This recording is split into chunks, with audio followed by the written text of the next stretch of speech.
Shout out to all the VIP members watching this full interview on day one. If you're not a VIP and you waited a full year to watch, hit the join button right next to the subscribe button and become a member for just $2.99 a month. And if you haven't subscribed, you already know what to do. Enjoy the interview.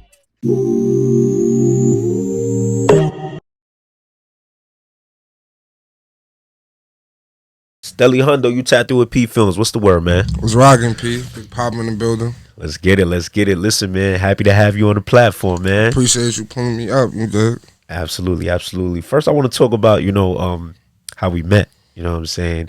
I was at the album release party. It was Ross Swish, Dusty, OP, Ron Suno, and I'm looking at you. I'm like, yo, this has to be him.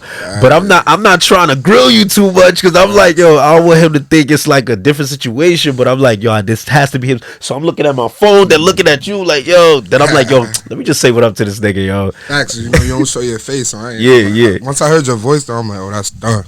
Word, facts. But when I seen you, I'll talk about later the song that I seen you on. I was like, yo, I definitely want to get his perspective on, this New York rap shit that we have coming up. You know what I'm saying? But like I said, we had to lock in. I know I just did an interview with OP. You know what I'm saying? In the interview, we have this discussion about the whole Wooo thing, the Wooo situation. Canarsie say it, Brownsville say it.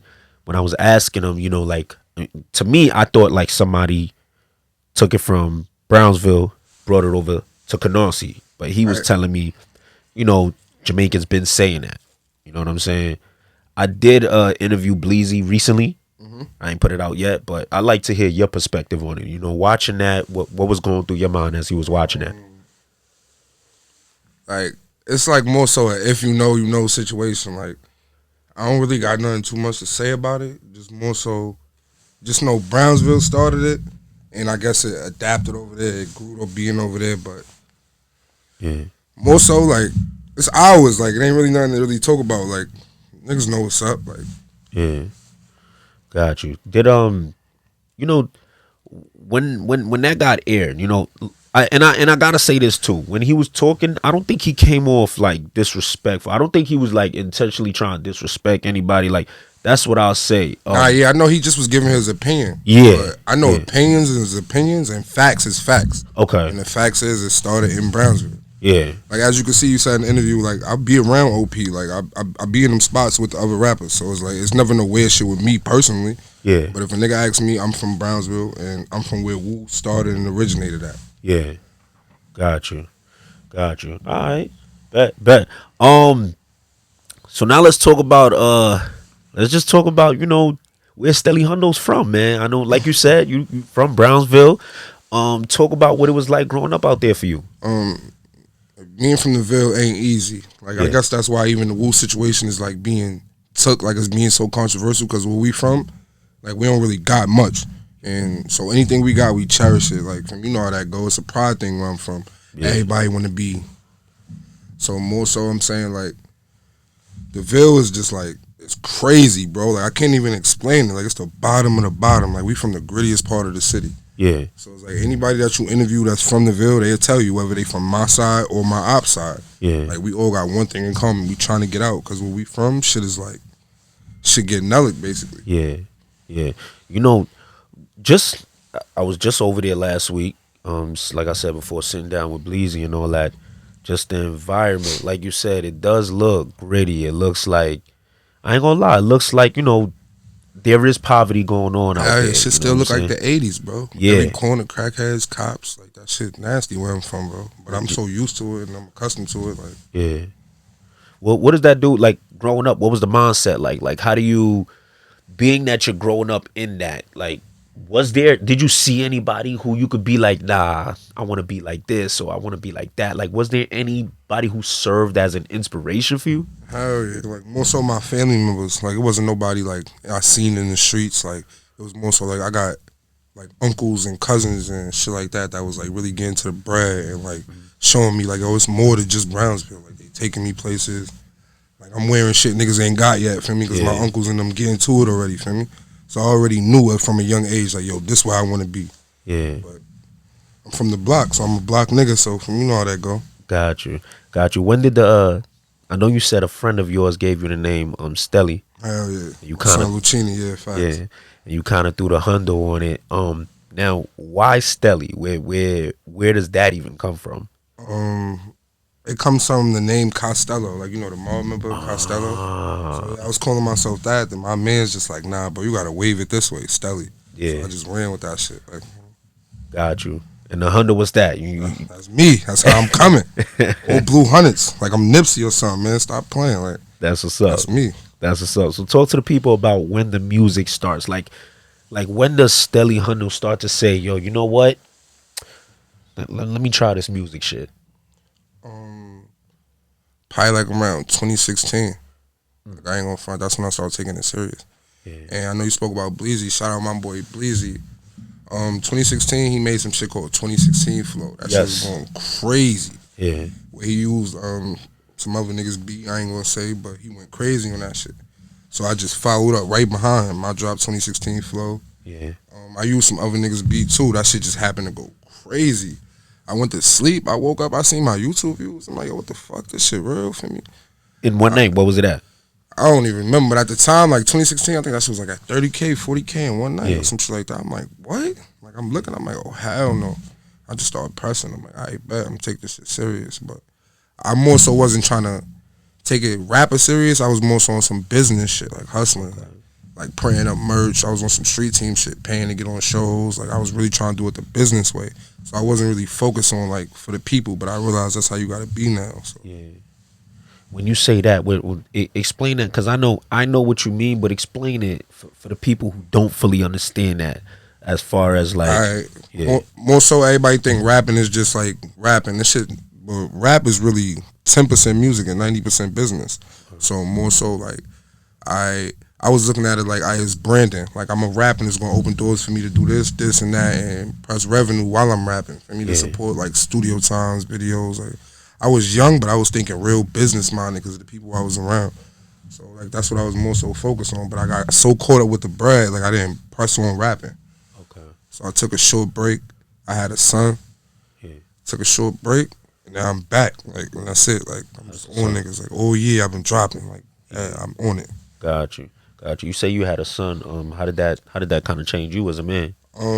It made me realize, like, I'm not just living for me no more. Like, I'm living for somebody else. So it's not about just me having fun and I gotta make sure my son's situated. Like, not just now, but years from now. Like, I got a daughter too, so I gotta make sure both of them good. Like, by any means, and it just make me feel more like it's just, I'm thinking big about everything. Like, everything is just like, I gotta do this to do this. Every move is calculated. I can't just be doing nothing for nothing right now. Yeah, got you. I know you. Obviously you from the Ville. You got songs with OMB Jaydee. We all seen. Free top O's. Or we just seen him go away. They're saying 3 to 7 years.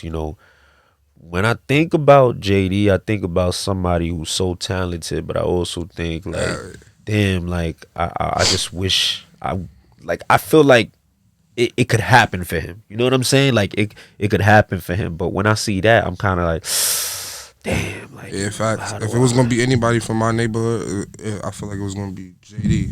Yeah. But like I said, like, me and where I'm from, it'd be real controversial. So like, you see all the internet shit, my boys sometimes be a lot going on for me. People be saying shit, he respond.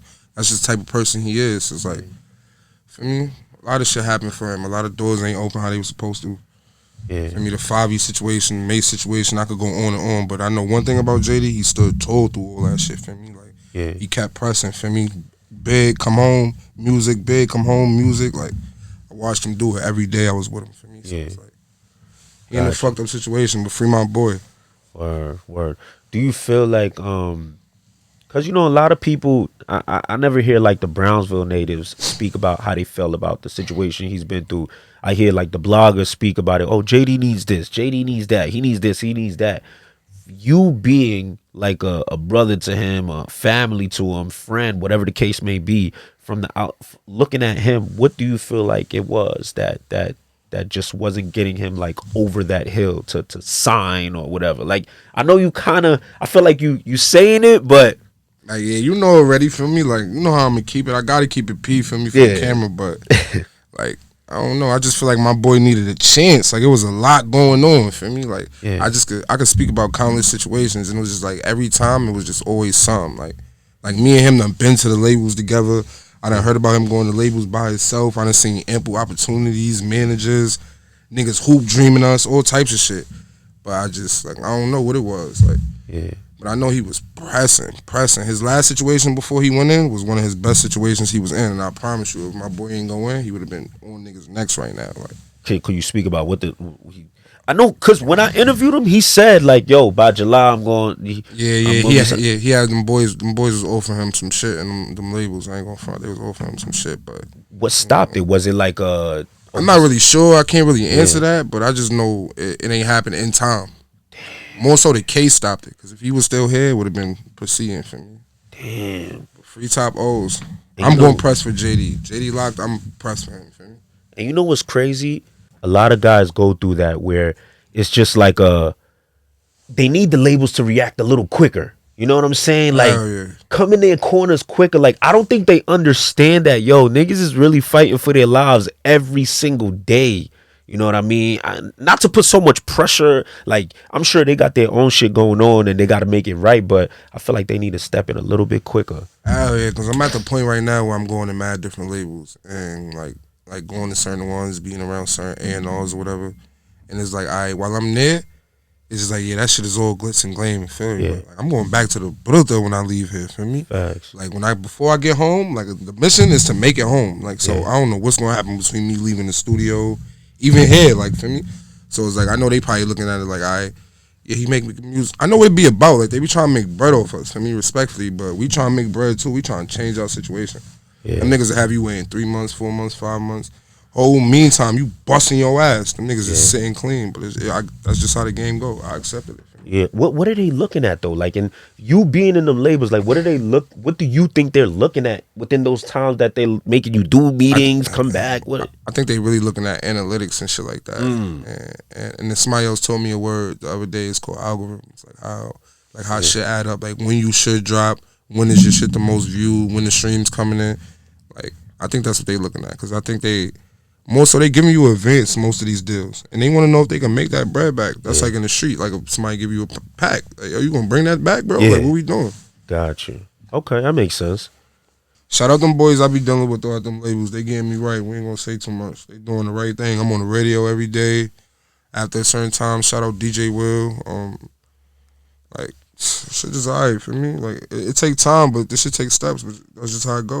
Bet. All right, now let's talk about the first time I seen you, and then it made me go back and listen to the other music, was when I heard you on the joint with Dusty Locane, OMB Jaydee, Cremate. You know what I'm saying? Thanks. Shout out them boys. Absolutely. Talk about I missed the name too. Three Kizzy. 3 Kizzies. That's Tuggy. That's cousin and shit. Yeah. There we go. Talk about how y'all lined that up, because I think that was a feat. That was a song that came out of nowhere for us. Hell yeah, I know everybody like, yo, how these niggas know each other or whatever. You feel me? Talk about that. I shout out Fever 95. You know how we rock. Those the guys. Those more so like my outside friends. Like, I don't really know them on no rap shit. For me, like, my manager is tapped in with they peoples, and we just know each other on some regular street shit. So when we was going to the studio, it was never planned for yo, we about to come record. It was more so I'm just pulling up, for me. Like, we vibing. One day I brought Jaydee with me, and shout out Cajun Waters. He made Cremate beat. I think Dusty pulled up in the studio like, yo, put a beat on. You already know how me and Jaydee come in. We looking at it like, yo, this the shot right here for me. This a chance with somebody that's already in the game. We gonna go crazy. Shout out Dusty for giving us that opportunity too. That's my dog for life. Shit, way deeper than rap with us. Yeah. You know, a lot of times when people, so y'all do the song, right? A lot of times when people do a song with someone who's that big, and they like, yo, but are they gonna do the video? For a second, did y'all think like, yo, is he really gonna do the video? Or nah, I ain't gonna front one thing about Dusty. Like, if if you never met him before and you got like anything in your head about him, like erase it, cause something real genuine. Like he real down to earth. Like the way how he moved, the way how he talk. Like I ain't gonna front. The first time me talking to cuz ever in my life, he in the middle of the city by himself, no security, chains on, shopping. For me, so it's like I already knew what type of person he was. Like he a street nigga for me. He coming how we coming. Some pulled up to our side and shot the video for me. He brung his cameraman to our hood for me. Yeah. Same shit. And then he pulled us up to his side too. Same way for me. Show love on either end. That's my dog for me. That's what's up. That's what's up. Facts. You know, after that song release, I'm looking at it now, it has 1.3 million views. Yeah. Crazy. You know, your reaction, like what are you thinking as you're seeing those numbers go up? I ain't gonna front. I'm in a crib every day on the block or whatever, telling myself like, oh, it's on. Like, this my chance now. Yeah. You know how many niggas out here rapping, want to get 1 million views and have songs and have the blogs posting them, et cetera, be sitting right here in front of you. Absolutely. It's on. It's my time. Yeah. I'm going to take this shit serious, as you can see. Like, I'm taking this shit all the way serious. Absolutely. Absolutely. What do you feel like that song did for your career at this point?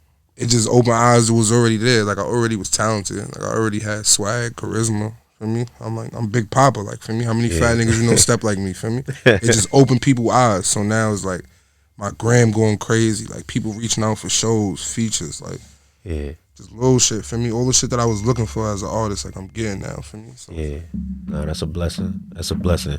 All right, so at this point, I know you was doing music, took a little break, come back, get 1.3 million views.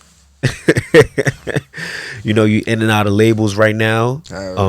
What's next? You know, where does Stelly Hundo see himself for the rest of the year? We in the fourth quarter. What you got for the motion? Fourth quarter, my shit. I'm Michael Jordan. I'm LeBron. I'm Curry. I'm all the niggas that win in fourth quarter right now. Like I got a goal and I'm on it. Like I'm living, sleeping, breathing this shit right now. Feel me? Yeah. So it's like, what's next really is the tape. The tape about to drop. Too much motion. Streaming everywhere. Niggas know how I play it, carry it, heavy stepper. But it's too much motion. I got videos in the cut that I ain't dropped yet. It's 11 months in a year. I dropped 12 videos already. Yeah. So I'm pressing. Like, I'm still going now. For November, I'm doing features. I just did a feature with L0cked. Smooth. I got features with a bunch of people coming. Just know I'm coming. Like everything. Like every month, you're gonna see me do some new shit. Like this month, me and my dogs doing a turkey drive sponsored by us. Yeah. Like for me, for my hood, for my neighborhood, we giving back. We just gave back candy on Halloween. Like it's too much motion with us. For me, Frenzy, you know how we do it. Let's get it. You know, before we go, explain Frenzy for the people. I heard you speak about it in other interviews and all that, but explain that for the people. I see you got it on, your man's got it on. Yeah, talk about that. I got this shit tatted, this shit for life. Frenzy is us. Like it's self-explanatory. If you look it up, it's a state of commotion. Like so it's like it's too much going on. Like it's this, it's that, and it's that put together. Like there's so many answers for it. I don't really know what to say, but really the answer is me. Frenzy is me. Got you. We the unit. You know how we do it. That's what's up. That's what's up. Listen, Stelly Hundo. I appreciate your time. Facts. I appreciate you having me. Come on, for sure. Putting the light on us, letting niggas know where Wooo really started at. Got you. Listen, whenever you want to come back up here, the platform is open to you. You know what I'm saying? I appreciate you for respecting me with your story, all right? I appreciate you, PPhilms, for having us. Word up. Until next time.